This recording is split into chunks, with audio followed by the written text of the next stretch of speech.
The cold doesn't bargain. It doesn't care about your politics or your bank account. In a grid-down winter, hypothermia is the sniper you never hear. But here's the ugly truth the prepper blogs forget. Lighting a fire to stay warm is like sending up a flare that says, "I have resources. Come take them." When the lights go out, a chimney puffing smoke is a target. A window glowing with candlelight is an invitation. You have two problems. Physics wants to freeze you, and your neighbors want to loot you. This is the ghost furnace protocol: how to stay toasty, stay hidden, and survive the freeze without turning your home into a beacon for the desperate.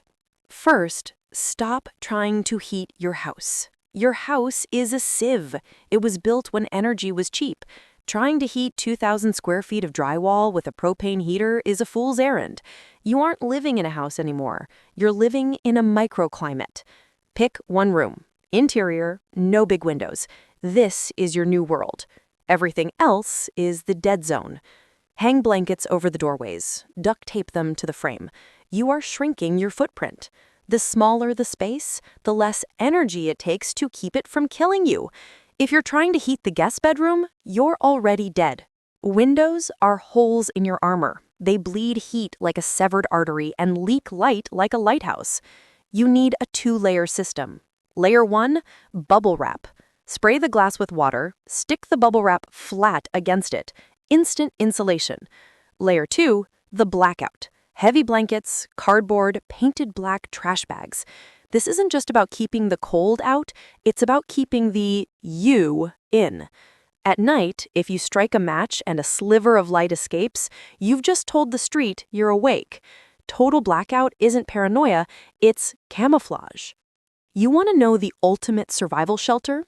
It's already in your garage. Pitch a tent. Inside your room. This is the Russian doll technique. House, room, tent, you. A tent traps heat in a small volume. Inside that nylon bubble, your body heat, 98.6 degrees of biological radiator, actually matters. Throw your mattress in there, pile blankets on top. Zip that door shut, and you can raise the internal temp by 15 degrees just by breathing. No fire, no fuel, no signature. While the guy next door burns his furniture to heat a cathedral ceiling, you're sleeping in a t-shirt. Physics is on your side. Amateurs wrap themselves in space blankets and wonder why they're cold and wet. Mylar is a mirror, not a sweater. It reflects heat, but it doesn't insulate, and it crinkles loud enough to wake up the dead. Pro move? Use Mylar behind you. Tape emergency blankets to the walls of your tent. Reflect the heat back toward your body. Do not wear it. If you wear it, you sweat. If you sweat, you die. Moisture is the enemy. Wet cotton is a death shroud. And stop crunching like a bag of chips. Silence is security. Eventually, body heat isn't enough. But you can't light a fire. Smoke smells. Smoke is visible. You need a heat source that doesn't scream loot drop. Enter thermal mass. If you have a way to boil water quickly and ventilate it, you have a battery for heat. Water holds heat better than air. Fill Nalgene bottles with boiling water. Put one between your thighs, one at your feet.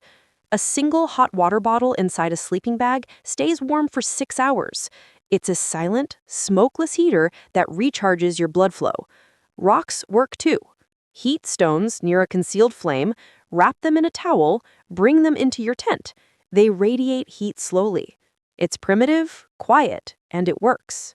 You can have all the blankets in the world, but if your internal furnace is empty, you freeze. Your body turns calories into heat. Shivering is your engine stalling. Before bed, eat fat. Peanut butter, pemmican, olive oil. Fat burns slow and hot. It keeps your metabolism churning while you sleep. If you go to bed hungry in a freezing room, you wake up colder. Or you don't wake up. This is why you stocked food you don't have to cook. Cooking smells. The scent of bacon in a starving neighborhood is a dinner bell. Eat cold, calorie-dense food. Keep your metabolic fire burning so you don't have to light a real one. If you move during the day, you are being watched. The smart survivor adopts the vampire shift. Stay low, control your light.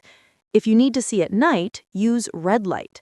Red light doesn't ruin night vision and doesn't travel far. A white LED beam cuts through the dark like a laser. A red glow stays local.